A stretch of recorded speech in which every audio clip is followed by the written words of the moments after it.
too. And Laura, you have to survey your rate. I do. So we'll cover everything.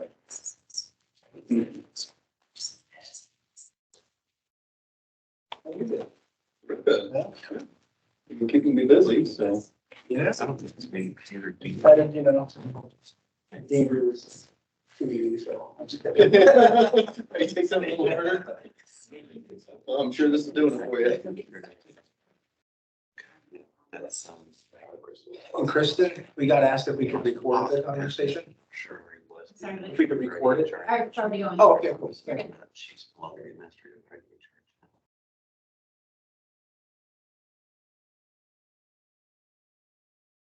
A comfortable pause.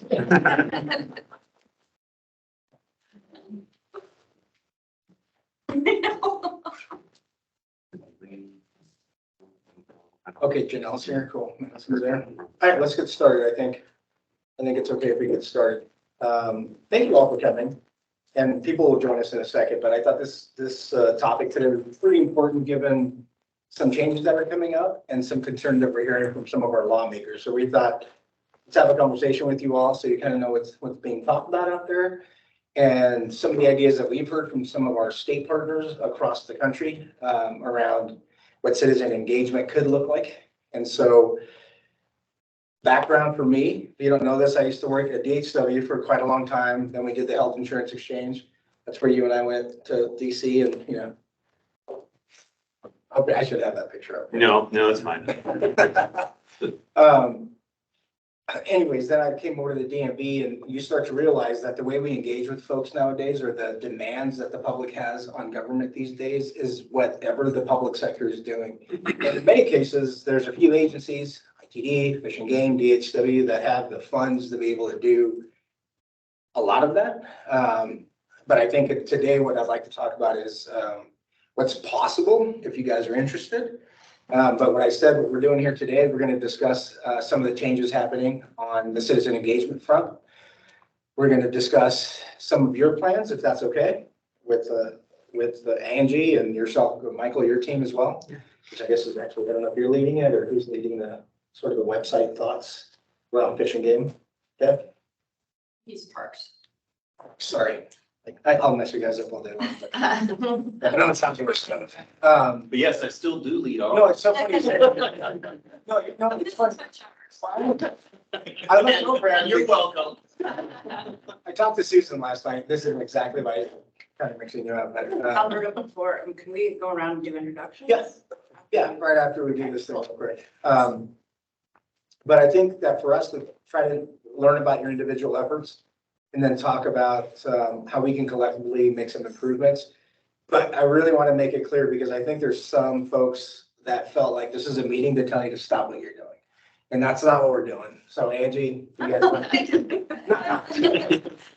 so Scott calls me and says, hey, I heard you're trying to, make us, that's not what this is about. It's really about just sort of engaging with you around a sort of a longer term plan that we have.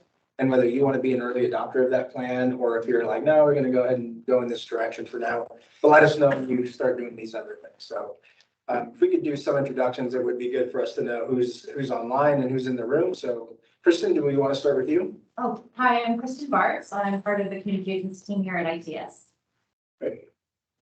Hi, Michael Pearson with Fish and Game, the Chief of Administration.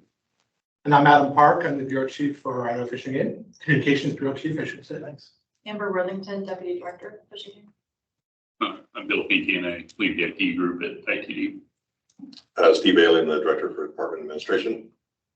Right, Marlo Gonzalez, CIO for ITS. Seth Hobbs, Program Manager for Parks and Recreation. Craig Quintana, Communications Manager for Parks. Lori Wolf from the Governor's Office.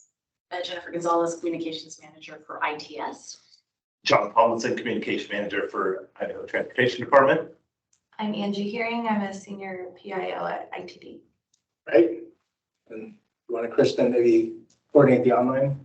Yes. Angela? Yeah, I'm Angela Kraft Fisher, and I'm the Bureau Chief over Training and Communications for DHR.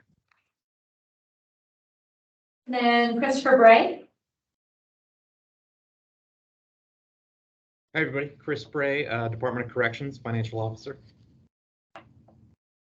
And Brennan, Hi, Brennan Serrano, Communications Manager with DHR. Janelle, Janelle, Interim Administrator for DHR. Julie Evanson, Julie Evanson, Public Information Director, Idaho State Tax Commission. Cindy Lee, Cindy Lee, Deputy Chief of Management Services at Idaho Department of Correction. Madison Hardy, Hi, everyone. I'm Madison Hardy. I'm the Governor's Press Secretary. Molly McCarty, Hello, everyone. I'm the Transportation Department's Chief External Affairs Officer. Brian Sales, I'm Brian Sales, a Financial Specialist Principal with Department of Correction. and Rhonda Stark. Hello, Rhonda Stark, Applications Manager at IDOC. And Joanna Hiller.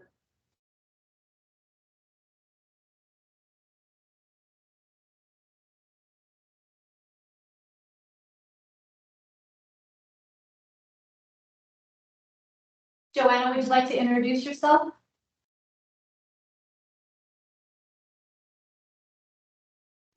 Okay, that isn't enough. Joanna is also with Parks. Okay. All right, so we'll look at the next page.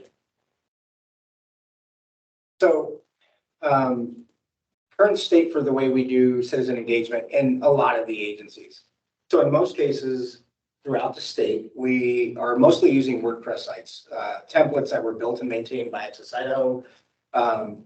And some of them are supported and hosted by ITS. So a lot of times when people want to do some efforts related to their website, Access Idaho has been helping them, and they've been doing it in many cases at no charge unless it's some real extra custom build. Then they add some convenience fees to some of the transactions that they create in there. We also have agencies like ITD that have their own internal support for their WordPress sites. Pauline helped me a lot when I was at DMV. I think she did a great job. And they have their own site as well. And then some agencies, I think, Lori, you're responsible for the health and welfare one, along with others, where they hired a private vendor to create their website, to maintain their website, and to do a lot of those things. So we have a little bit of a mix. And so I just kind of want to show you a few of what we have out there today.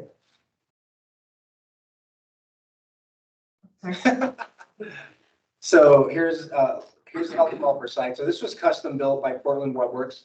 They launched this back in 2020. I think alongside this, you had the Live Well. I always mess up the name. Live better. Live Better, sorry. Live Okay. So I changed their name for you. So that's one example of where they went out and said they hired a professional. They did a lot of studies on it and they built a website. And, you know, I think this is exactly what, at the time, what Health and Welfare wanted. So the next one. Maybe. Wait for it. There we go. So this one, ITD, this was custom built and maintained by ITD.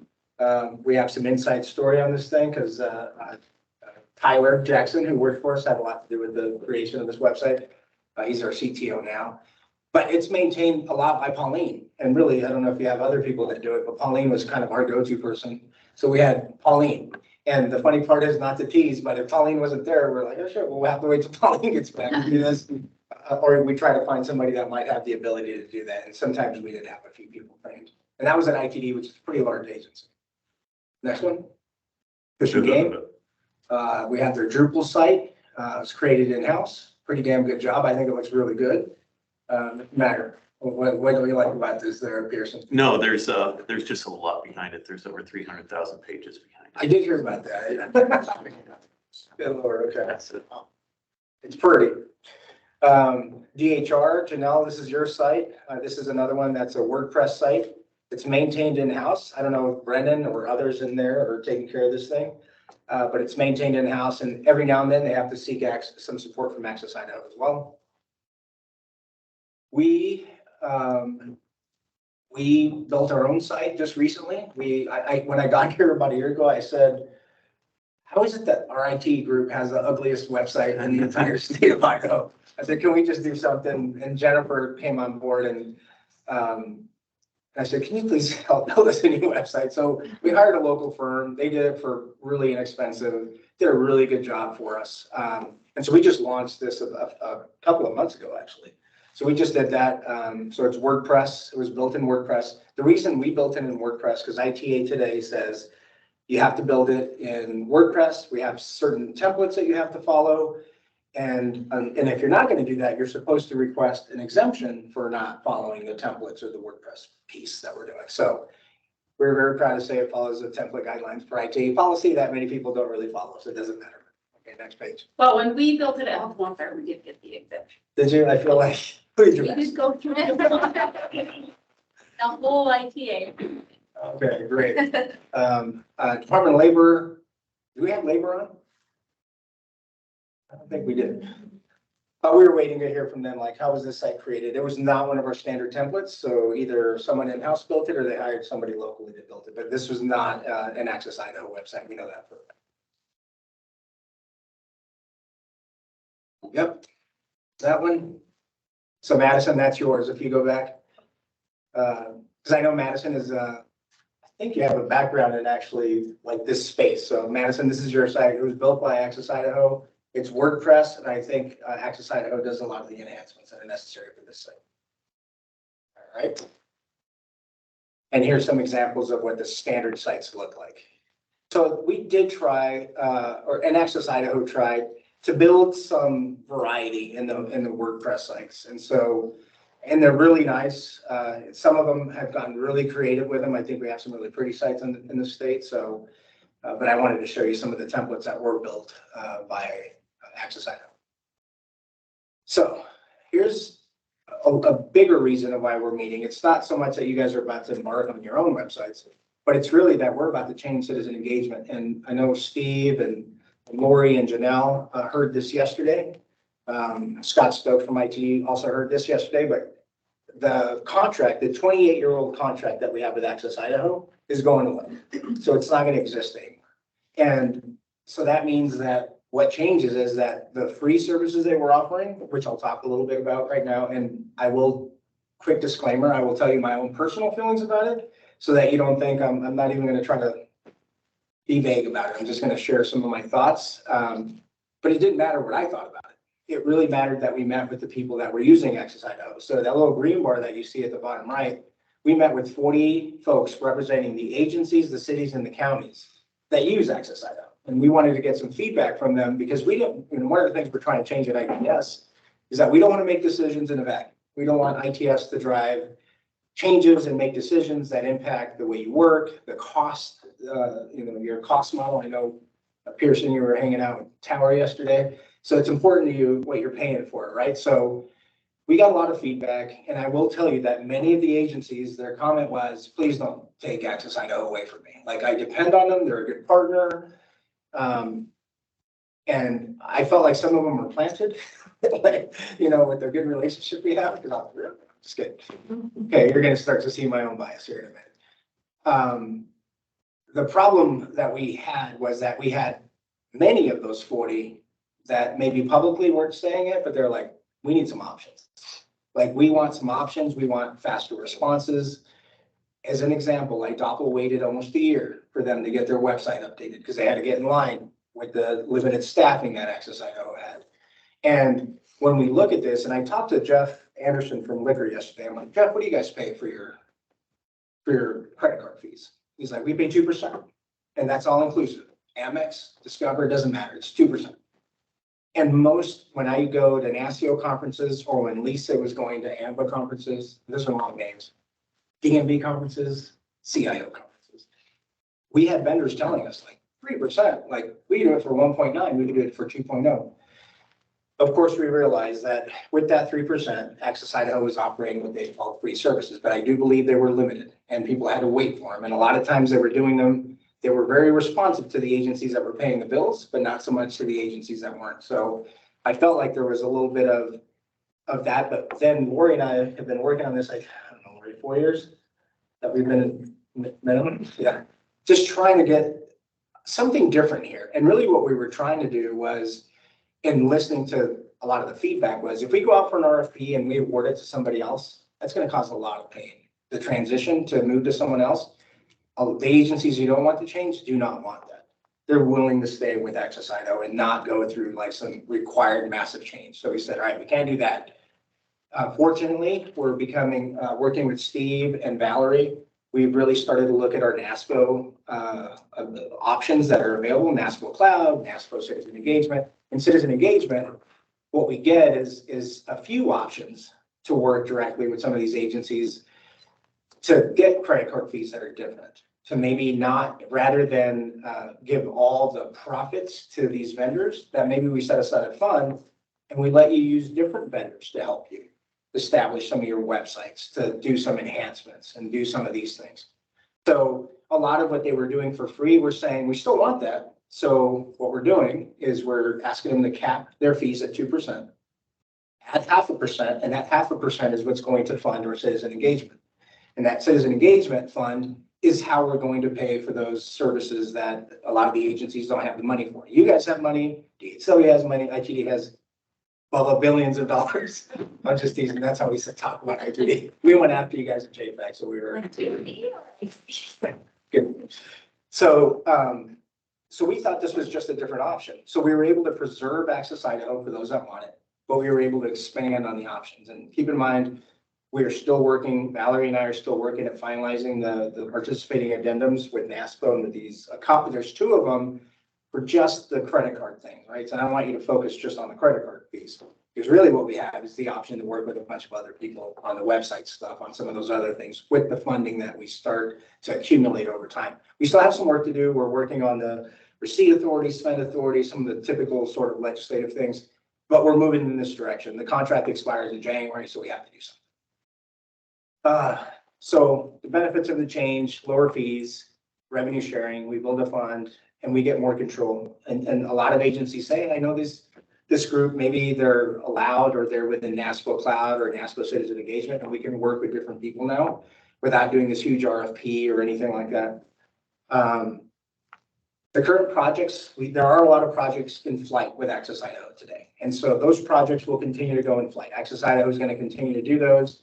We also have a stopgap in place right now. Jennifer and I have been working to make sure we have resources available so if in January Access Idaho stops supporting any of the maintenance or enhancements for the websites, we have a resource already lined up to be able to do those things while we start to accumulate the dollars. Access Idaho declared to us that they spend about anywhere from 2,500 to 3,000 hours a year. So for those of us that do quick government math, that's about 1 FTE, 1.5 FTE. I think we got that. So I think we can cover those kinds of changes. That's it. Next slide, please. I swear to God, I'll shut up soon. So Bill, I don't want to hear it. So what we've done is Kristen and Jennifer have scoured the world, and really there's a lot of awards that are given out there for citizen engagement. So we started to focus on these states that have already, they're ahead of us, right? So what are they doing that's different than what we're doing? So we're talking about how do we improve citizen experience, not just for Fish and Game or ITD or Parks and Rec, but really for all of our citizens. And so Indiana took the approach to sort of have a centralized portal. And Lori and I have had a lot of discussion around this because we don't like this necessarily. It would be great for them to land somewhere, but to still give you guys the unique opportunity to serve them in the way that you want. But if we can start unifying a lot of our services, we think that's a great approach to do this. They obviously are ADA compliant. They've been winning awards on this. If you guys want to go check out Indiana, that's a good online site to do. Utah's done a great job. Utah's really been focusing on this. They also won some awards first place. They also took the one-stop approach, very customer-centric. Their mobile apps are a high priority. They have business services. They're using Gov2Go in some areas, and they just offer a lot of additional services in one-stop shop. Next. Oklahoma's probably by far where you guys want to spend a little bit of time. They're really freaking good. Oklahoma and Colorado have done a really good job.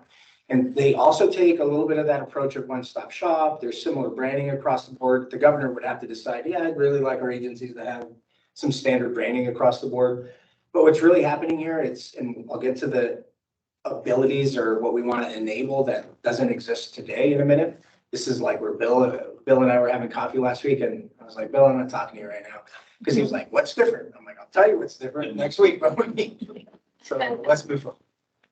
Colorado's another one. I talked to Colorado quite a bit. In fact, they were a really good partner of us in a lot of different ways, both on the driver's license and motor vehicle side, but really on the CIO side as well. They want everything online. And so they've really gone out of their way to make this a very like mobile friendly experience when you deal with government. And we'll get to some stats in a minute, but they have a lot of stuff that's just easily available online and it looks pretty. And my son lives there now, so I'm glad that it sees. Arkansas, I tease my wife that that's where I want to retire. She has no idea. I've never been there. I just tell her that. But they've also won some awards. They've also gone for a similar look and feel for all their agencies. So no matter what agency you're dealing with, you have some familiarity with what that experience should look like. Again, and this is like Lori and I have been talking about this for a while. She's like, nope. And we agree, like, I want health and welfare serves a different clientele. Fish and game serves a different clientele. So they want some uniqueness. And then there's other states that are like, no, we're going to build everything the same. So we have the ability, we can do whatever we want. I'm just suggesting there's got to be a better experience for our citizens. All right, let's next there. So we did get some feedback around what we look like today. And just so you know, when we talk to our NASCIO partners, they all have a lot of different tools that they use. WordPress is one of them. Drupal is actually another one that a few of them use quite a bit. Adobe's another one. So the feedback we have here that I'm showing you is Adobe. And I'm telling you that because even though I am a fan of that, I can tell you right now that I said no to Adobe when they met with us and I was at the DMV because they were so freaking expensive. Like, I'm like, we can't afford you. Like, that's not doable for us. It's cost prohibitive for us to do what you're talking about. And I think they talked to the governor's office about this a couple of years ago. They've kind of changed the way they are. So I'll talk to you guys about that a little bit, but that's not what this isn't an Adobe sales pitch. This is about a process or an approach sales pitch to you guys. So anyways, they did some studies around our customer experience, the performance of our sites, whether or not we have digital equity and accessibility, which is something that's really important. Janelle, I think you've reached out to me about our ADA compliance for a lot of our digital experiences and the stuff that's in them. And we have some that are not necessarily in compliance, right? So this is kind of an important piece. Next slide. So this is where we rate. Out of 100, they give us a 54.62 overall. Customer experience on the PC laptop experience, we got pretty high marks. Where we really failed was on our mobile experience. And a lot of people just rated us pretty bad. Hey, Molly, thanks for joining us. Right here. So, and then they actually surveyed a lot of our customers here within the state, and I think you'll see that some of them are, so some of them were talking about the display of information regarding services does not seem to change at all based on where I'm at. So it's almost like if I'm looking up something and I'm in Coeur d'Alene, why aren't you customizing my experience to where I live in Coeur d'Alene? Why is it all just this generic information?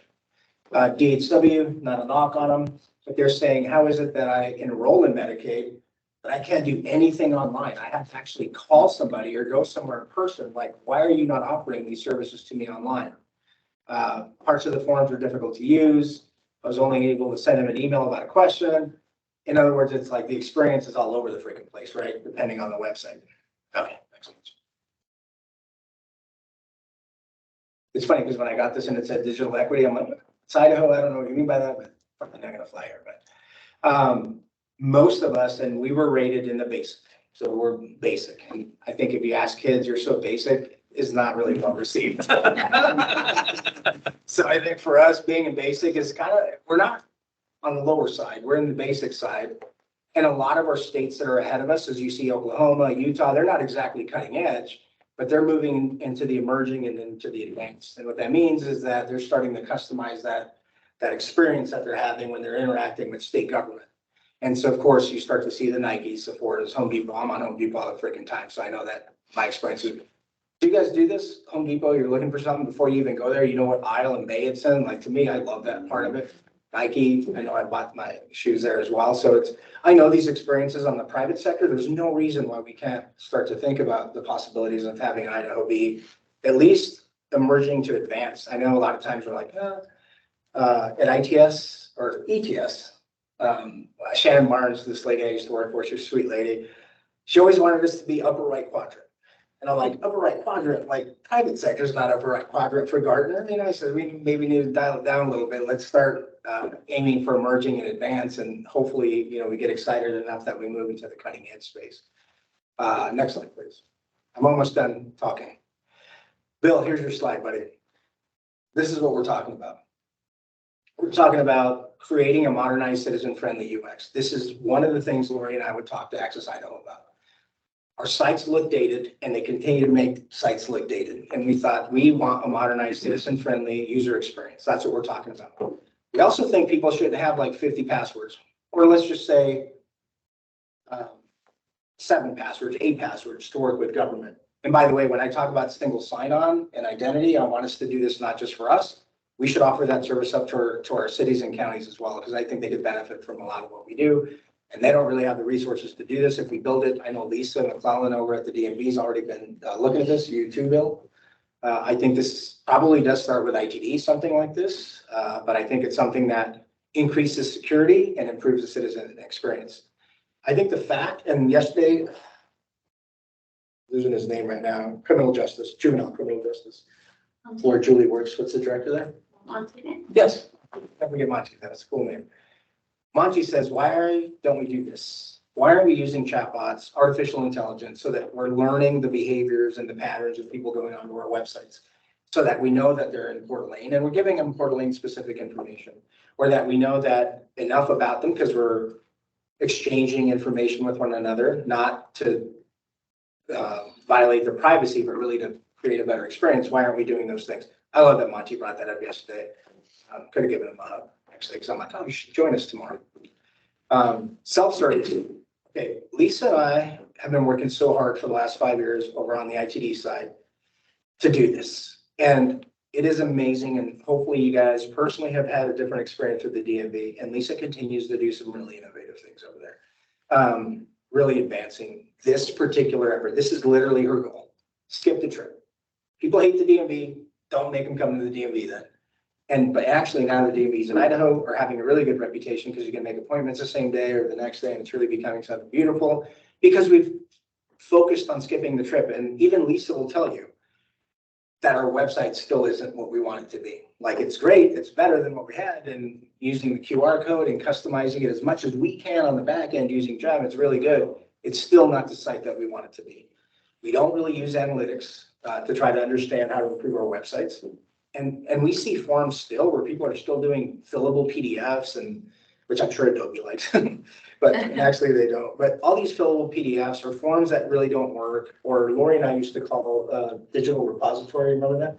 Because they did it online, but it just got printed, so an employee would take that form and then enter that stuff into something else later, rather than really integrating the systems of record and really leveraging current tech to improve your business practices, and then having your employees do higher skill tasks, because that's really what we're talking about. Interoperability. I know people get nervous here, and this is, I think, where Bill and his team and I were having coffee, and I was like, all right, talk to you next week, Bill. The front end is one thing, right? So what we put in front of them is one thing. The back end is where it really starts to get a little bit tricky. So even though Lisa has all these amazing things, when you log into the DMV, they're accessing GEM, they're accessing a system that tells you, hey, Michael Pearson, this is your identities, this is your garage. I don't know if you've gone on your DMV thing, but they have all your information there. Yeah, actually I have, yeah. Have you? Yeah. It's pretty freaking neat, right? Yeah. So wouldn't it be cool if we know what licenses they've gotten, or what reservations they've made, or any of those things? Like, why don't we share this capability? And this is why I do tell Bill, I'm like, you guys are ahead in a few areas, but there's a few agencies that are ahead in some other areas. And if we can just do best practices, then we can start to create a citizen experience that's significantly better than what it is today. And trust me, Lisa and I were super proud of ITD and the Skip the Trip campaign. But we knew that we were still like not where we wanted to be. So so if she was here, I know she would be echoing a lot of those comments. I was texting with her last night about this. She was going to try to hop on, but she was flying back from somewhere warm. Same place I went in August. What's that? Yeah. Security is always a thing here. So security for me is, if you ever talk to the governor or we've had some things, I mean, I just remembered, Amber, that you were on speaker when I called Pearson and gave you guys a little news. Really great news. Yeah, right before your biggest weekend, right? Yeah, thanks. So, I mean, you still had it. Did you have a great weekend? It was amazing. Right on. Yeah. So security is top of the line, like, and I put it down there because security, people, sometimes they think this is like the most important thing. So if we can provide the security, then we can start talking about connecting to these back end systems and really creating an experience that's way better than what we do today.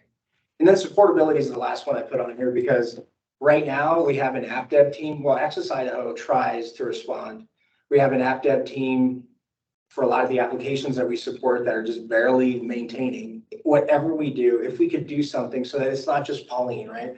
So that it's not just somebody. If we create both a better support model for these citizen engagement sites, as well as like a community of practice, so agencies still can have their Paulines if they want to. But if Pauline goes on vacation, we're not screwed, right? We have other people that can help in these areas. Maybe ITS plays a certain role, or we even agree that that fund that we're collecting that used to go all to Access Idaho, maybe we create a fund that has a pool of resources that can help us and dedicate their efforts on this new way of us doing this. And sorry. Here's some examples: single sign-on, artificial intelligence. So if you guys, I don't know if many of you have done the whole chatbot thing. Who was telling me this yesterday? Their chatbot experience. Somebody ordered something, it didn't arrive. They went to talk to their chatbot. The chatbot tried to figure out what the problem was. The chatbot resent whatever it was. He's like, it wasn't him. I talked to a bot the whole time and got my problem resolved, because it's not just like the old age chatbots. Chatbots today are learning. Do you know what I mean? Like 2 years ago chatbots. Today's chatbots are significantly more advanced. But we should be able to do that. And again, there's no reason why people should wait on hold, go to an office. This thing is going to save you guys a lot of resources. I know for the DMV, this would be huge. 40,000 calls a month, trust me, this would be a big deal. Single sign-on is something, this is what I've been talking to Bill. I don't have a lot of other screenshots. I think we're at the end here. Metrics, I just want to remind you, I'm a big fan of metrics. And Lori is too. Metrics tell you a lot, and you shouldn't ignore the metrics, but we should really do some government dashboard. That's really helpful. I spent a lot of time on that one. And that's it. So I try to go as fast as I could because Lori's leaving at 3 and I wanted to make sure she heard my whole spiel. So I wanted to hear your thoughts, your ideas, your concerns, and your questions. And this is really what this was about today. And this is maybe where we share some of the things that you're thinking about doing and what's possible and how we can help, because we are very interested and we are very broke. And so if you're willing to do something, we're broke right now, but we're about to start a fund to help us do this. So right now we're broke, but we feel every year we're probably going to collect about $600,000 to $700,000 a year, approximately, given how much, maybe more, depending on the increase of credit card fees. The more online stuff that happens, the more that fund grows, obviously, but because it's all based on that. But right now we're not. And if you're about to enter into some sort of venture to do something like this, then let us start with the building blocks for what I'm proposing here. So maybe we start with you, Angie. I got picked on. No, I'm super excited. That's how I'm like, what are you doing, Angie? How can we help? And then we'll move over here to the big bucks. Yeah, so very timely. No, and this is a really refreshing presentation and conversation for us. We are wanting to revitalize our website, redesign our website. We're very out of compliance for a lot of things in terms of accessibility, weight standards. Very aware of those things. As you said, our website was built internally in 2016, and things have changed since then. Our support for the website, we do have a web developer. She's really excited about this too. So we are having meetings next week with 3 vendors that we've done quite a bit of research on, and our plan is to potentially hire one of them to work with us on a website redesign and give us something that's accessible, user-friendly, searchable, all the things that our website is not. So I think for us, this, like I said, it's really refreshing. We do have funding for it, so that's why we're moving. originally were going to do an RFP, but we're doing a PSA. Because the RFP process was taking a very long time, and we want to make sure that we're addressing these concerns. Like I said, I feel like we're very at risk. So You've clearly given this some thought, Angie, and I'm sort of, I'm not picking on you. I just came from there, right? Yeah. And I mean, I've been talking about this with Vince for a few years and talking about maybe doing this. So I have a lot of excitement about the fact that I know you guys maybe don't know how many hits come to ITD, but it is a lot. It's between DMV, road conditions, and a bunch of other things related to the projects. There's a lot that goes there. And when I think about like the location-based sort of experience or the journeys we want to create, like I think you're primed for this. This is why I'm like, is there any way you'd be willing to wait 2 weeks? Talk about other options, because you don't have to go through an RFP. I think the thing Lori and I have been working on, which is a lot of the NASPO Cloud, NASPO citizen engagement, is it takes weeks to enter into an agreement, not months, not years. And if there is somebody of the 18 people that were awarded that could be a better person to maybe start going down this path. And the only part I worry about is like,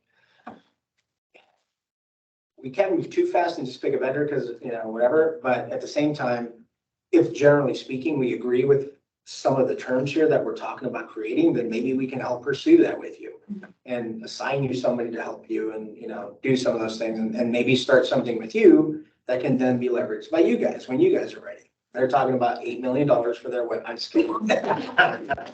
So I think and maybe because we went cheap, we've hired somebody. I don't know what they charged us. I did. Yeah, it was under 40,000.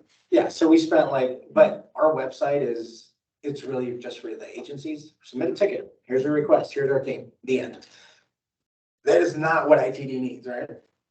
It is not what the citizens that deal with ITD need. And it's not that we're trying to give you guys a less experience. It's just, this is really it does not require the complexity that Parks and Rec, ITD, Fish and Game, help them all.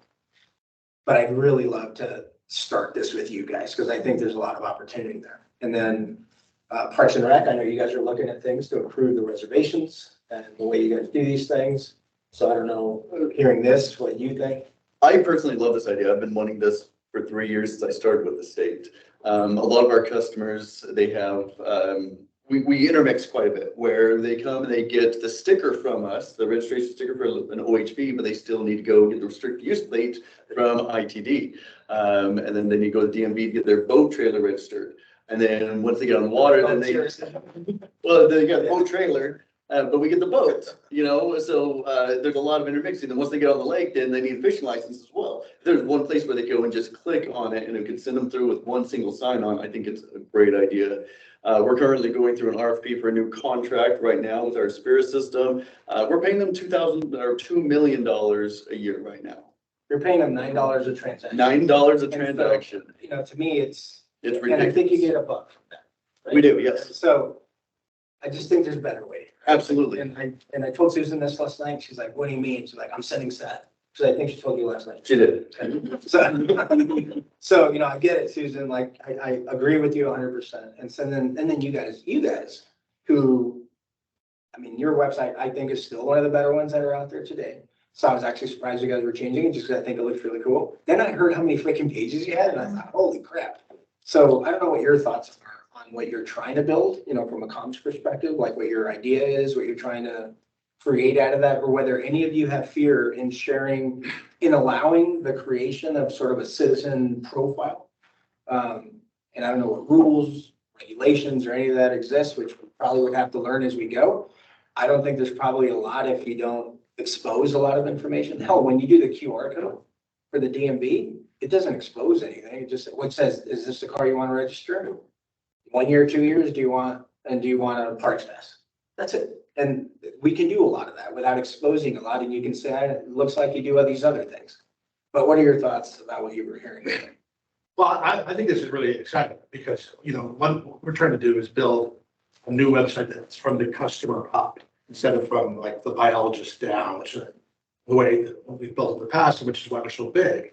Because it's largely been, you know, upward, I want this out there for people as opposed to what do customers need from our website. So we've gotten really big. It looks nice on the outside, but if you go behind it, it's cobbled together and it's barely standing. at any given moment. And so what is exciting to me about this is that there's potential for the kind of back of the house support that we really need. Like, the single sign-on, I think sounds great because that's one of the hardest things that we do. It's really, we struggle to manage that. And then, the other piece is security. We don't have the troops for all the security pieces. We have a couple of guys, that are waking up in the middle of the night dealing with security issues all the time. And so to me, the potential for support and maybe providing a portal too for citizens that are going to come from the state first, maybe even from out of state, want to go state of Idaho first and then come learn about Fish and Game is great. Now, that said, I think we have other needs that are big and overwhelming for our customers. We're mandated, correct me if I'm wrong, but we're mandated by code to have a separate site for our license sales. So, we're always going to have that as a major partner. But I think there's, it's good timing for us too. I think there's potential for us to work within this framework that you're trying to set up. I mean, we're still going to want to build our site, I think, but I think doing it in tandem with this would be ideal. That's really cool. And I know the tax commission, I thought, just redid theirs, and I think we have a few folks, I don't know who wants to talk on behalf of the tax commission. But I believe Access Idaho just helped them redo a little bit of theirs. And again, I don't think we used their sample, but as someone from tax commission, would you like to share any of what's happening there? Hi, this is Julie. We completed a brand new website. We converted just a little over a year ago to the new site. We're actually looking at what kind of customer experience folks are having. We're finding that the search engine doesn't work very well. We're finding that when we ported over some of the pages that we lost some information. We're still fixing links and other things. And we're also finding that we have a lot of old language that made it over that never should have. So it's I'm listening to the conversation with a lot of interest just because we get a lot of complaints from folks that it's clunky, you can't find stuff, that it's illogical. And then when you add our online taxpayer access portal and how we connect to that, we run into all sorts of other interesting challenges. So that probably was not helpful. No, actually, it was very helpful, Julie. And I know I've had a little bit of conversation with Brenda Sconey just in general. But like when I talked to Bill, it was like, it's hard to sort of describe this, right? Because you tell people, just have a website. That's not what we're talking about. We put lipstick on our pig. It looks really pretty, but it doesn't have all the functionalities that we're talking about, right? So what you really want is self-service for people to easily file forms, get the information, get status on their refunds or appeals or whatever it is. Like there's probably a lot that you should have a person talk to. And I know we've been talking about like the contact center for tax commission. We should be talking about self-service and chatbots and getting that information taken care of so people don't have to actually answer a lot of those easy to answer questions that a chatbot can sound like a human and not necessarily make it over into one of your agency offices or a call center. So no, actually, Julie, it was very helpful. And then if we can get Janelle, I know from a recruitment and employee information standpoint, if Janelle, you're still on, I don't know what your thoughts or somebody from your office, what you've been thinking around your website from a DHR perspective. Yeah, so our website is right now a little bit of a hodgepodge because we've historically used it for like public facing information, but then also we didn't have a good way to share information with our HR people out in state agencies. So we would put a lot of like internal documentation on the website as well. So we haven't started to, but we've talked about cleaning up our website to have it really just be a public facing website and not necessarily housing a bunch of internal information on there as well. And then as far as the recruitment piece of it goes, we actually have kind of another website that's connected to our website that handles all of the recruitment and it interfaces with Luma. So we'd probably leave that part of it alone, I would think, but we don't need to mess anything else up. Sounds good. No, I appreciate Yeah. that. And then IDOC, I think is the other folks, and I'm sorry if I'm missing anybody. But IDOC, I think, has been talking about revamping their website as well. Obviously a completely different need, right? It's, you have the folks that are residents of their facilities, you have the families that are associated with it. There's a lot that they probably want to do differently. And Cindy, I don't know if you or who can maybe share what IDOC is thinking. I can share a little bit. I admittedly don't have a lot of information because I've just newly adopted the IT team into my division. But I know that we want to focus on data and providing people access to data, as well as transparency for citizens. So giving people easier access to public records and that kind of thing. We use GovQA for public records, but it would be nice to have that kind of on the website with a repository of documentation. And then you're absolutely right that it's really complicated for us because there's just so many ifs, ands, and buts when somebody's calling for information. It's a complicated system to navigate. So any way we could make that easier would be very welcome. Good deal. Thank you so much. And am I missing any other agency that's on? I want to make sure we hear. Thought those were the ones that were on. Did you guys catch anything else? So we have one fellow nerd in the room, and that's Bill. And I do want to talk to you a little bit about the challenges with something like this, like what you see is really complicated in doing these things, especially given that your team has mostly been responsible for a lot of what we've done with Skip the Trip. So what are some thoughts you have in the single sign-on? But I mean, this was kind of the conversation we were having last week. I see it as kind of two things. You have kind of the public stuff that you can get to without signing on. And then you're talking about the citizen stuff that requires authentication. That's how we kind of DMV split up. We have the public ITD website, but then when you go to do services, those kick to another place.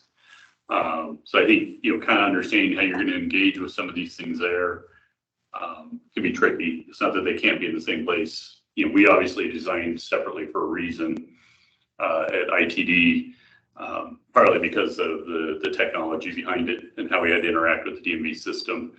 The sign-on stuff is doable. I think my concern there would be around who's going to manage that. We are starting to do some of that with DMV. We had the legislative mandate to do that with some systems a couple of years ago. If you remember with Celtic and Motor carrier. The Pro Miles. So we've got some initial pieces of that that could easily be ported somewhere else, but it wouldn't be it. I don't see that being an ITD thing. You'd want somebody else to be more of a central repository because there's work to it. It wasn't a lot of work once you get it in place, and doesn't seem to be a lot of management on it, but getting that initial pieces done are there. We don't have some of the advanced stuff yet that we've talked about wanting to do with some of the more advanced authentication, either like a face, some of the two-factor stuff we can do. We haven't built those out yet, but they're there. They can be there. It's just a matter of getting it done. So I think there's a lot of opportunity to do sign on, I think like Seth was saying, the idea that you can sign on and see all the things you can do and reach out to other agencies and say, hey, what else can you do here is there. The thing I worry about is how you're going to kind of manage it and who's going to be kind of the decision, as you bring things on.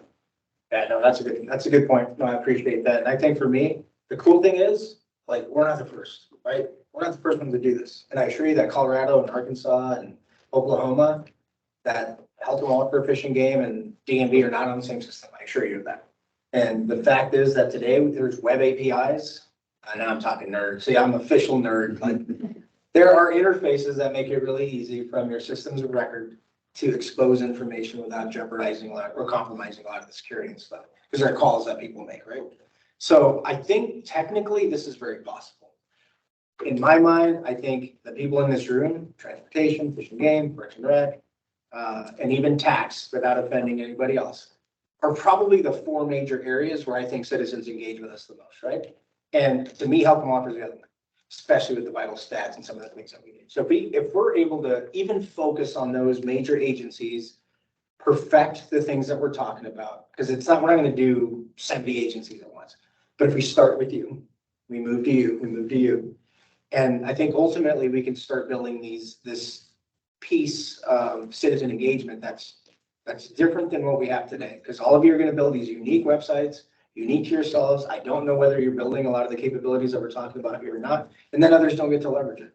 To me, it's like, let's leverage it. And there's companies out there that are now, because we've turned them away, all of us, by the way, have turned them away, that they're like, I'll invest in you initially, knowing that there's a possibility for me to make money downstream. And so I think there's possibilities here for us to do this. And I think there's tools superior to what we have today and a support plan that's better, especially if we begin the profit share here this year, which we're getting ready to do. I think this is possible more than it's been possible in the past because it doesn't cost ITD more money. It doesn't cost you more money. So I think we've all tried to do this. Lori, you did it. And I know that wasn't easy when you did Portland Webworks a while back. And would you mind sharing how much you spent? Well, I'm going to back up from that for just a minute and then I can talk about what I did at Health and Welfare. Just thinking about, I've been in agencies and it's really easy to think through the lens of this is the work of my agency that I have to do. And it's hard to think more broadly. But as Alberto said earlier, we've been talking about our Access Idaho contract for at least 10 years. 2010 with you. And the challenge then, and it still exists, is it wasn't modern. It didn't give us capability to really innovate. And it kept everybody in this little box. Even though we had all this different content out there, we were in this little box of WordPress and, $7 or 3.5% credit card fees that were passed on to our citizens. So I think about where we're going in the future. And I think not only do we have to break our thinking about individual departments serving customers, but really the whole landscape of how our citizens engage with government is changing. Nobody wants to come into an office anymore. I don't care who you talk to. They do not want to come into an office. They will engage online when it works and when it's easy. And it will take a lot of impact off what we have to do within those offices. So brick and mortar is, kind of going away. When we've talked about this, some of the hesitancy around like that one wallet makes you a little bit nervous because you're taking on such a big behemoth job, right? Even thinking about those 5 agencies you mentioned, it's like, oh my gosh, I can't even imagine. But as you said, many states have done that and there's layers to do that. So I think we have to think about it, especially it sounds like ITD is soon to be making these decisions. We have to think about it first and to your point, where does the customer engage and what do they want? And start with that sign on and potentially a single wallet.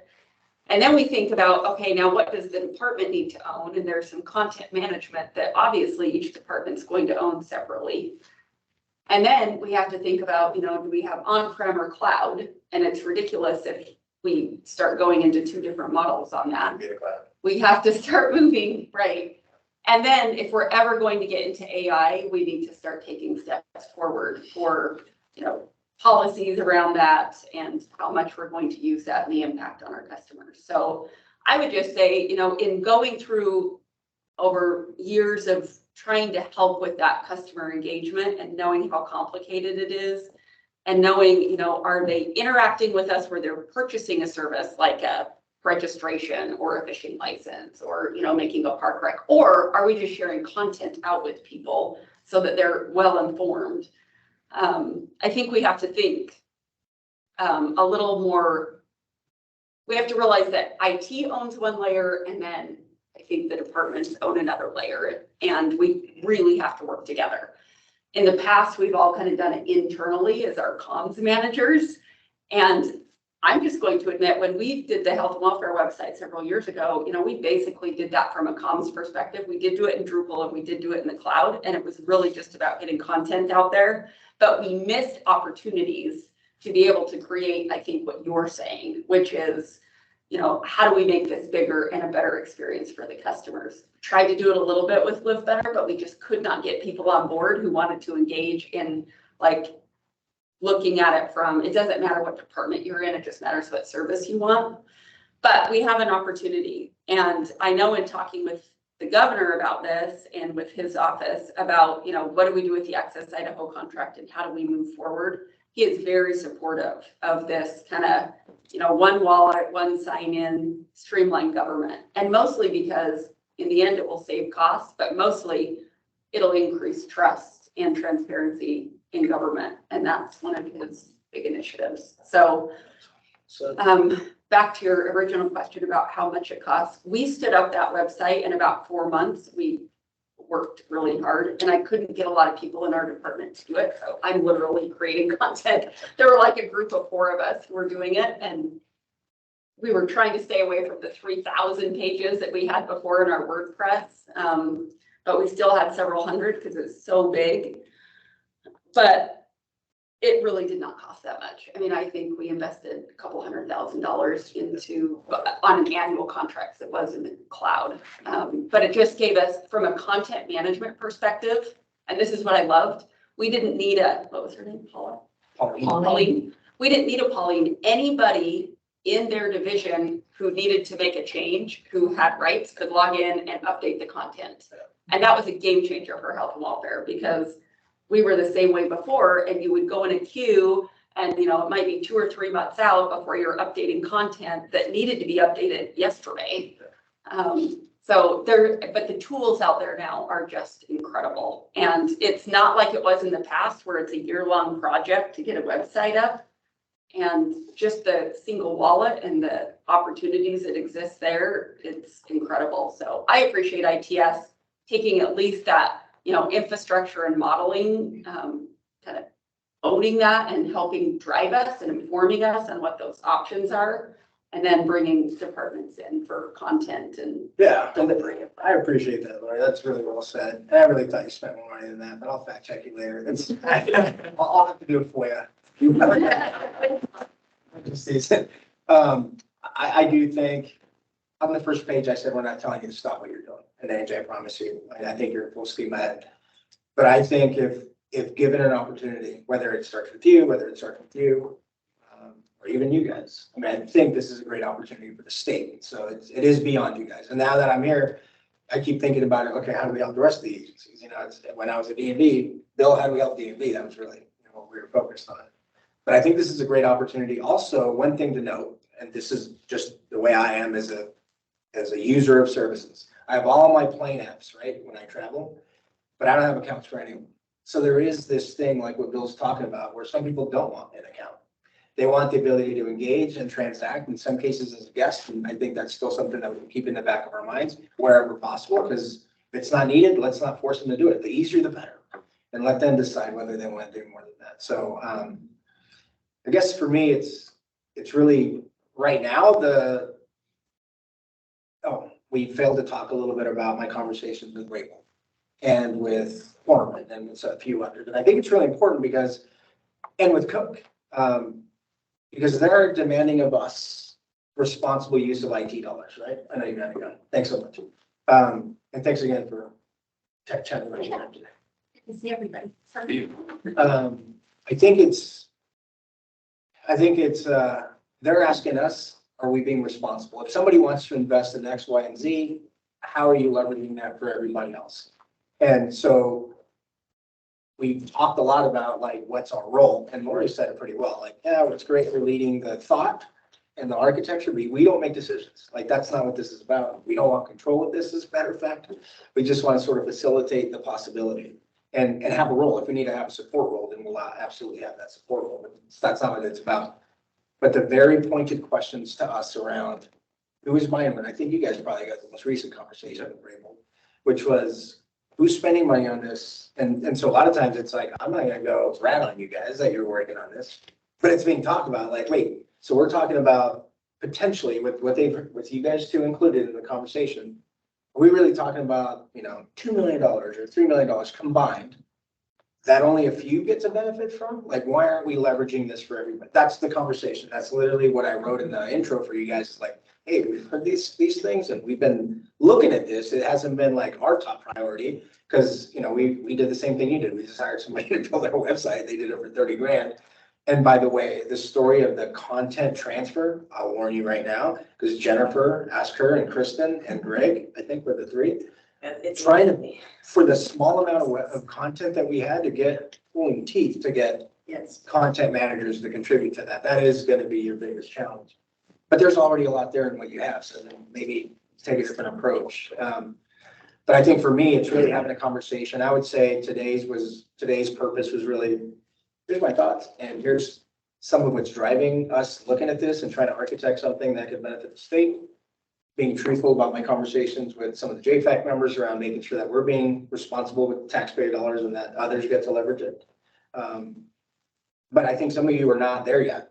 Some of you just changed your sites, you know, so it's not like you're there. But for me, my urgency was with you guys and with you guys. And then now with Susan, after she talked to me last night, is there a chance here for us to begin that journey now?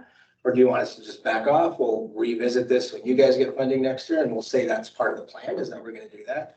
I mean, it's either way, like this is not a mandate of any kind. This is a conversation we want to have with you so that I can go back and give some feedback to those members who I'll be meeting with again as well. So just kind of thoughts from you guys as to what your thoughts are in relationship to sharing your investments to benefit others. Alberto, and these are high level discussions, and I just wonder, how do you see us starting? Like, how do you see us working together? How do you picture some of what we're talking about? Because it all sounds logical conceptually, but I don't know that we understand exactly how you envision the next steps forward. I freaking love your question, Molly.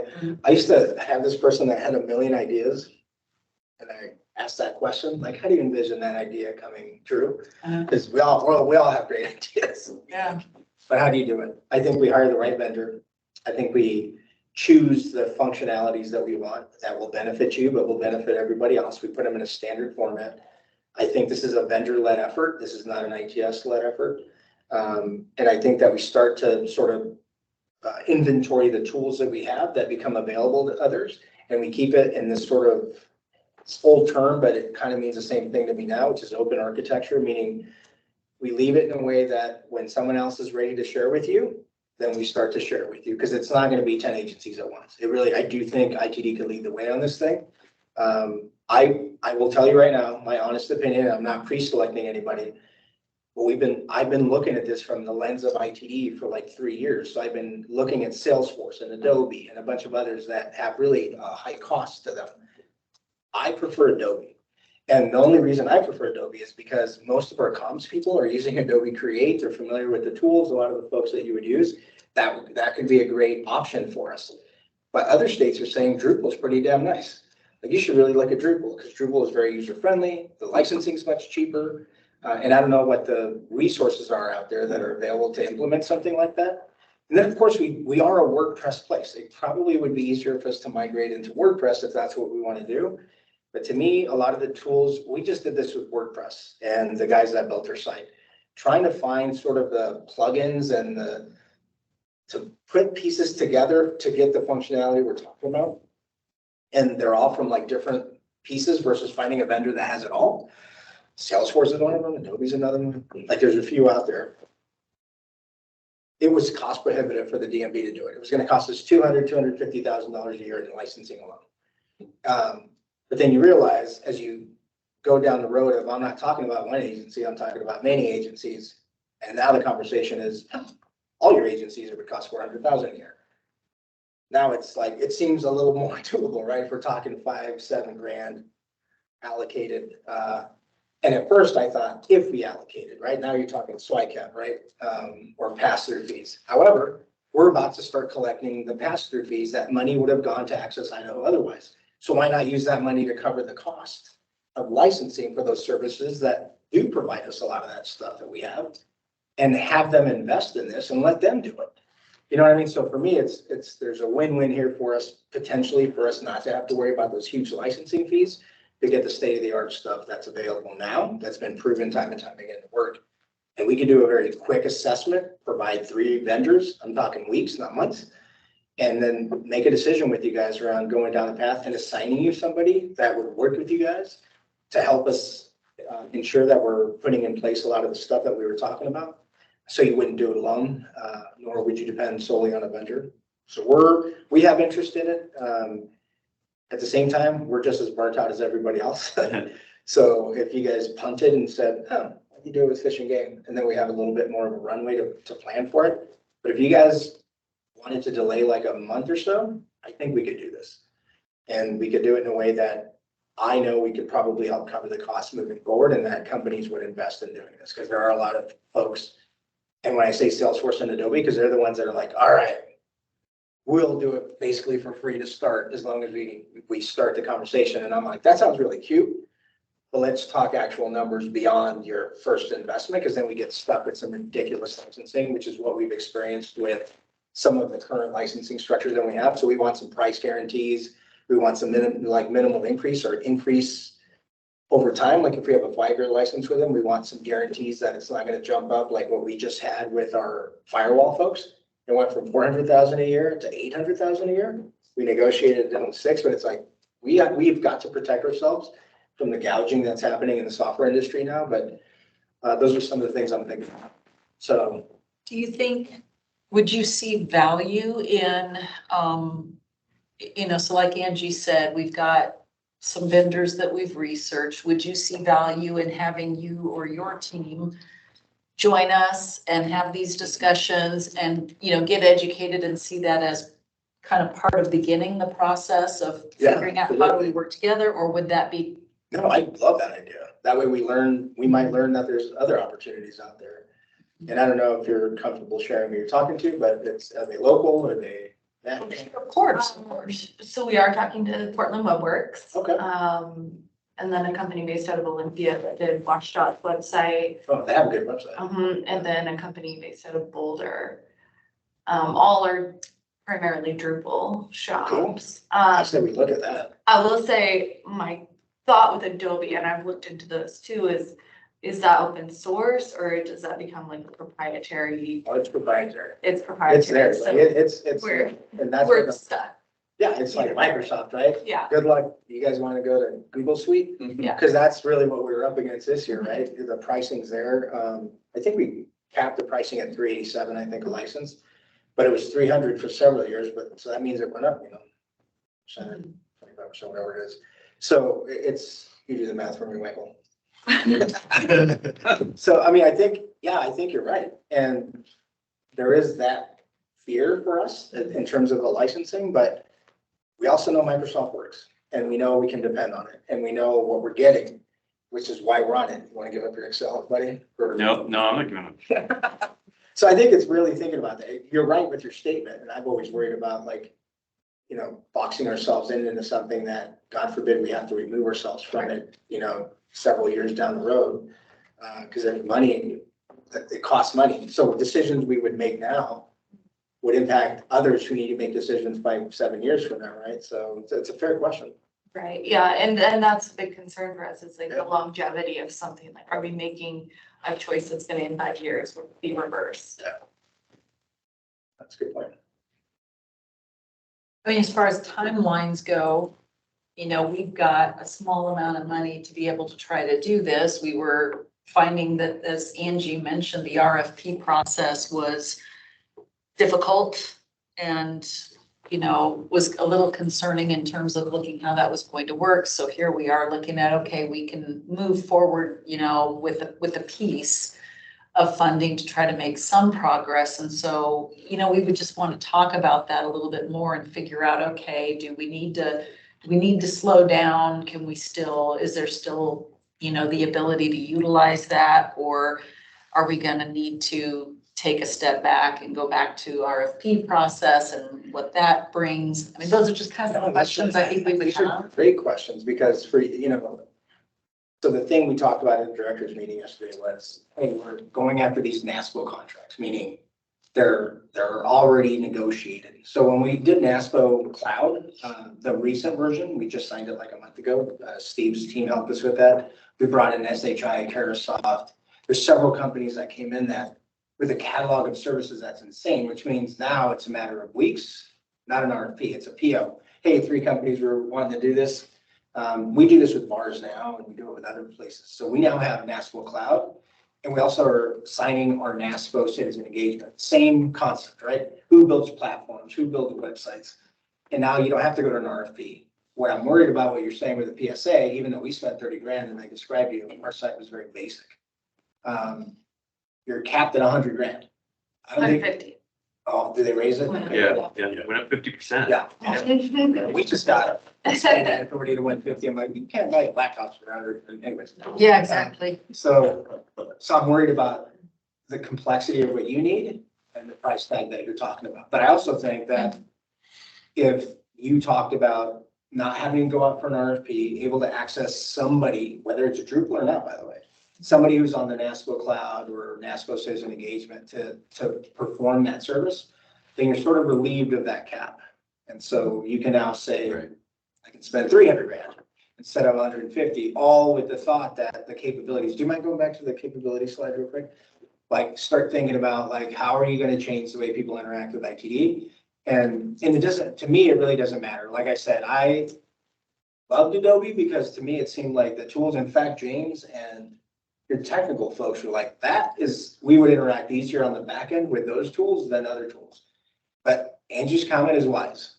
This is like, you're marrying somebody here, right? Because you're not removing yourself from this in a few years. This is a major commitment. I mean, you could one website at a time, I suppose. You could just migrate to a different platform if you were going to update your website. But the thought is, let's put all these tools in place that we think are good for 7 to 10 years, or we adopt new features as they come on board. I think what you're saying is fair. So I say you talk to them. I'm curious to say what they would do for you for 150, just given what they did for us for 30. It'd be interesting just to see what that does and whether or not you forward get those to you and let's just get you on the calendar with it. And then we can, probably have an even better experience and get better information. Well, and I will say, we did get some kind of, that's all you have, kind of. Like, okay, we'll propose something, but we're not quite sure what we're gonna get proposed to us. So, we're more so asking, what could you do? But the one thing I think I don't see here that in a way is that modernized, citizen friendly that we're really looking for is that that research into what a customer is actually looking for, because our current website is written as if I am the transportation department and it's that, jargon that, and that's really what we're aiming at for the support is tell us what people want to read. Do they want to read business or do they want to read, a very long, confusing term? So no one knows what it is, right? So that's kind of research to figure out what Angie's saying. Yes. Yeah. And that's what we've lacked, I think, on our site. So Well, I do know that when we talked to Vince, because he come to, what did we have before? Like the budget council. I think that's what it was, and asked for like 150 grand just for the research. And do you remember who was going to do that? It was one of the firms that. That's water. Yeah, that's right. They were going to do the research for us. Just for the research, it was that. Just kind of like, but I'm almost curious. I think you should have those conversations. And I'm telling you right now, other state CIOs, for the reason you just stated, Drupal is where they're going. So it isn't even WordPress, right? And I think a lot of us I almost feel like, can we make WordPress work? Sure. We make it look pretty. Is it going to give us all this capability that we're looking for? Or do we start to move everyone to Drupal? And I don't know what your guys' experience is with managing Drupal. Well, Drupal has been, it's a big strength. It's open source and it's highly customizable. So part of the problem is how it's been customized. And in our case, it's been, I think, poorly customized because what happens is there's like 2 points of management. Everything has to, if it's even remotely irregular, it has to go through those 2 points. And so we have very few people who can update content. We want to spread the ability to update content across the organization more democratically, but instead the same guys who are doing security are like, oh, okay, I'll get to that eventually, and they never do sometimes. So it's months of waiting just to do basic changes. Yeah, I mean, if you guys are good, my suggestion is, yeah, have your conversations, let's learn from that, and you might make a decision and go that route. And then we have to decide, if that's long-term what we want to do. If you don't make a decision in that time, I would welcome that this group get a pitch from like 3 or 4 different places and how they would do it, and to just hammer them on cost, like exactly what you just said. And what I would say is companies that we can access from the NASPO agreement, so we don't have to go out for an RFP. You can literally make an agreement with them pretty quick. That's what I would suggest. Unless you make a decision, that's great. How many companies would you say are on that agreement? It's hard to say. Are there any local vendor, or are they all like big box? Adobe, Salesforce? No, I think some of them can be used. I think we're trying to get like Intacct in there, somebody like that. There's a couple of them. 18 on the citizen engagement, 84 on the NASPO cloud, but that's a misnomer because SHI and Carahsoft represent like 400 companies. So a lot of the services that we're looking for, they're under one of the SHI or Carahsoft can just go out and get it. Yeah, exactly. So I think it's. You sent me the 18? Yeah. A list of them? Yeah, and we have to sign a participating addendum with them. Doesn't take long. When we sign them before, it's like a pretty quick, it's Valerie that does them. But it's a quick process. It's weeks, not of a year and a half. Well, and I think our purchasing team has sent me the SHI and the Carahsoft, and I remember going through that list going, is this what I'm supposed to be looking at? This doesn't feel. No, you're supposed to talk to SHI or Carahsoft and say. No, so I want to see the 18 and then I don't think I could send you the list of the NASPO citizen engagement is different than NASPO cloud. Okay. They literally have 18 companies on there. What you'll see on there is Tyler Technologies, Payit, Adobe, to name a few, Calibra. One of the companies that we talked around analytics. Tyler's Access, right? Yeah. Yeah. I mean, there's a bunch that do this, just the platforms or the merchant services are only 2. But there's all these other companies there on that NASPO agreement. But on the NASPO cloud, I think we would just ask for the service we're looking for and they go looking for it. And I can help, like, once you get past your conversations, I would arrange for like what we think, our architect team does a quick little evaluation and says, all right, these are the ones that we think could do it. And then we would just bring them in and have them do a little dog and pony show for us and see how we do. See if we're even interested. And it doesn't have to be, again, you're moving ahead. And I don't want to slow you down, especially knowing how long we've been waiting to do ITD. So I don't want to do that. But I think it'd be great for us to be informed on what those options are for us and how we can start adding these capabilities to whoever goes first and how we can share those capabilities with anybody that goes after it. So.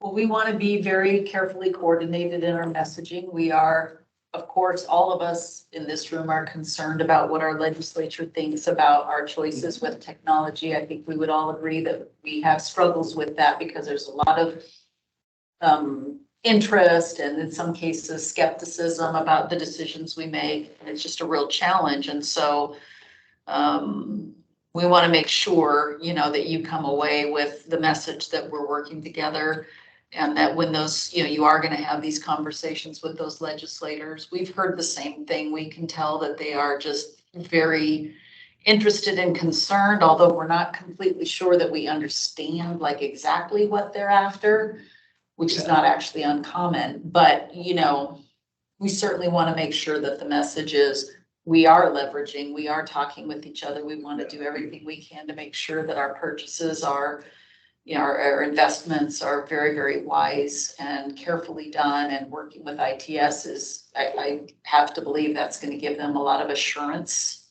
So we want to make sure that that message comes across loud and clear. And just so you know, I appreciate that, Molly.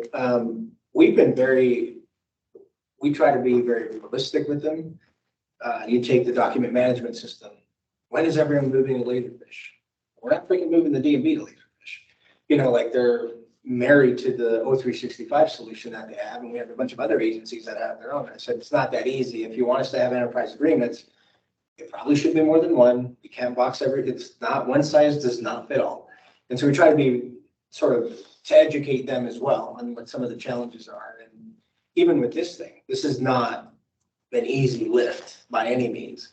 But I do think there's an opportunity here for us to share it. But for me, it's timing, it's what's realistic, and what does our budget allow? What vendors are actually available to do something like this? What are some of the concerns on licensing that we have? And what are the freaking possibilities? I do get excited about the possibilities, but I also don't want to be Pollyanna about this, knowing what we just did with our own website a few months ago, that we didn't do it. Well, I guess we created a new template that is now available to other agencies. That's our contribution to the world. But it doesn't have all these capabilities that we're, right? It just doesn't. We've added a few things to it that we think are going to be pretty neat if we build another website, but it's not this by any means. And so I would love to be embedded and participate in discovering a little bit more about whatever your discussion is, fly on the wall. Maybe you take this slide and I'll send you guys a slide and just maybe ask some of these questions, as part of your discussion and discovery. And then I prefer to have you in the room, or one of your team members. So I love That would be that, better, and then that way you can get those questions asked, I don't think we see any problem at all with doing that. It'd be better if you did. Monday, 12 o'clock. Alberto, I am curious, what do you think something like that would cost? Like all of that? Realistically, I think your site would cost $100,000. Really? Yeah. Okay. And I think that there's interest in investing in something from 3 or 4 of our vendors, that it could be something different. So that's what I think. Okay. But what do I know? I was accusing Lori of spending $500,000 on this. I'm gonna have to FOIA. I'm just. Anyways, appreciate the conversation. I don't know how much, what you're thinking. I know you're in the process of. Yeah, we've got an RFP that's coming out pretty quick. I would like to circle back to something you touched on earlier, about the credit card percentages. So are you alluding to ITS being the servicer for the credit cards? No, it's actually still going to be Access Idaho, and Okay. we're adding Pay It as one of the options. However, and we probably, as they add more options on the citizen engagement NASCO contract, and cities or counties or agencies want to use someone else, we will facilitate them connecting. The only thing is, all of them will be contributing to this fund that we will not, it's not going into our coffers. Right now, there's an Access Idaho Council that decides what we do.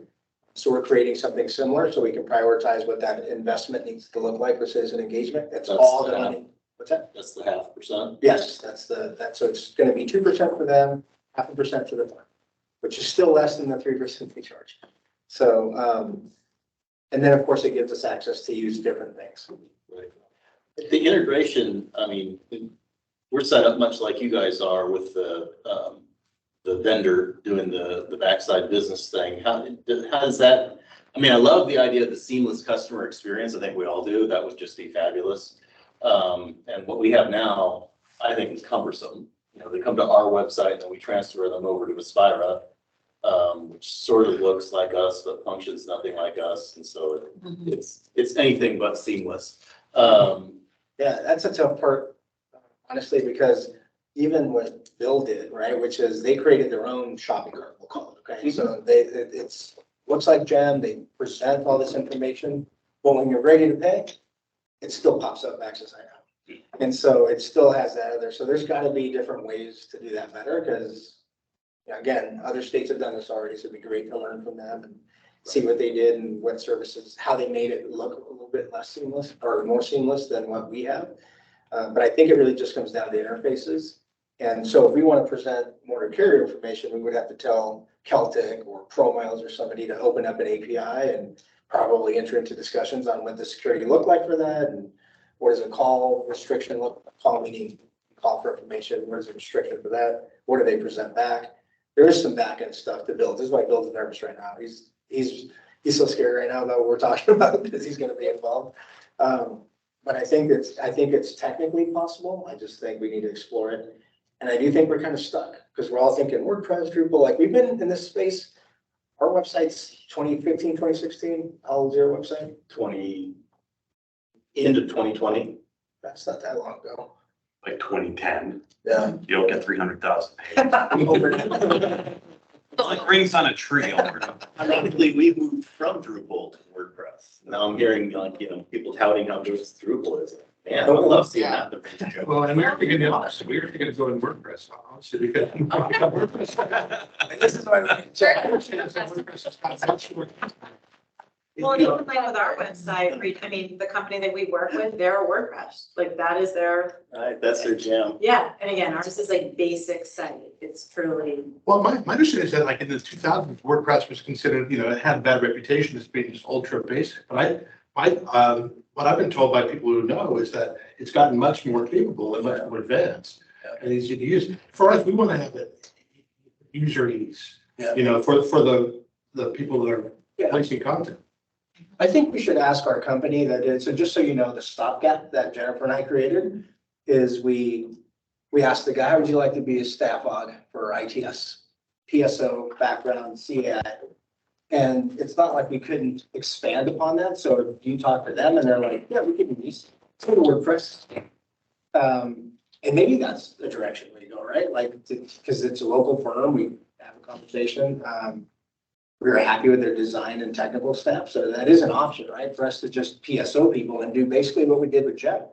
And that's not, we have that mechanism now with the CAI contract. We can staff aug, bring in the expertise, manage the resources as contractors. I mean, that's what we're doing with Aaron right now. That's what he's going to be, because in January, when Access IO stops doing the free stuff, I needed somebody to be there. And I said, want to be a contractor? He's like, yeah, it's not like a full-time deal, but as needed, but I'm sure we can make that life pretty interesting for him as well. Welcome to chat with him too. That would keep you on the WordPress side, if that's what you wanted to do. Tell them we have 2,000 PDFs on our website. Gross. It's just a matter of, are these functions available for WordPress is really what we're talking about. Well, and to be like full disclosure, we did talk to a company because we had some more minor things that needed to be done. And so when we had discussions with them, they weren't specific to Drupal or WordPress. They could do both functionality-wise, which was really nice, because then if we developed their scope of work, they could look and see, actually, this is where you should be. So that's kind of nice to be able to. Were they local firm? Well, they have local folks, but they're based out of California, weren't they? I don't know. I know that the office was local, but for some reason I was thinking they're based out of California, but they have a local office that they're present. So it was really nice. And it was important for us to look for that because of the issues we have with having only one person who rarely knows the website, is potentially have some of them come in and do some contract work with us as well, just to show up the site. For the new one, we've been agnostic. We're kind of waiting for the discovery phase so that we make a decision. We have been considering the WordPress side. Good deal. I think we have a path here. Honestly, I think we let ITD do what they're doing, and we're just going to learn from them. We're going to leech onto them for a minute just to see what they discover and what the possibilities they're going to explore. And then based on that meeting, maybe we report back to this group, if that's okay with you guys. The pros and cons of what we discovered. And then maybe even still have a couple folks come talk to us. Maybe we add Aaron to the mix. It's one of those companies that can talk to us. For a lot of folks, they probably, when you tell them you're going to go from WordPress to Drupal to Adobe, they're going to freak that all out, right? Because in many cases, they have folks already supporting it, so they're going to be worried about what supportability looks like. But so I'd be happy if you guys are comfortable with that as next steps. I think we kind of just leech on you guys, if that's okay. Okay. And then after that, we report back to this group, and we this is sort of an unofficial group, but official moving forward around citizen engagement, and you guys are open to that. I think that's how we proceed. What do you guys think? I think we like the idea that others would go first. I think we're really down with that. I talked to Berlusconi, he said the same thing. We're just not going to do first. First is how you win awards. I like the way you think. I appreciate you convening the meeting, because I think it makes sense for us to kind of share information, share knowledge. We're all in the same state. We should be keeping together. So I think it's a good conversation to have. I appreciate it. And really to plug for Steve and his team, they've been really trying to help us they understand, like, especially with technology, like, it moves faster than the idea, right? Like, you have an idea, by the time you go through the fiscal process, the procurement process, something new is already. And so they've been really helpful with getting some of the NASPO stuff set up and really just being creative and how we can sort of be responsive to these things. So Well, even at like our little agency, I mean, honestly, we worked with like a small group on the website. We have 178 folks who work here. If you open it up too much, you will have 178 opinions and you will never Yeah. get stuff moving. And it's like, we have like chop, like we have got to keep this moving. And so then there's kind of the point that it's like getting kind of focus group together and then it's sticking with deadlines because it will circle and circle and circle and then trying to get that information. Like I said, I do feel like it did age us both, but we did it. But especially for large agencies, like. But the beauty though of all that is that we Yes. learned that we have 178 communication professionals at ITS. Who knew? Yeah, they all have their names. Anyway, no, I appreciate you guys, especially those that joined online. We did record this if anybody wants to share it. We didn't want to be, secretive or any of that, just truthful, honest, transparent conversation. Happy to share it with you guys. And then we'll send, if we can send this point to all of the folks on the invite.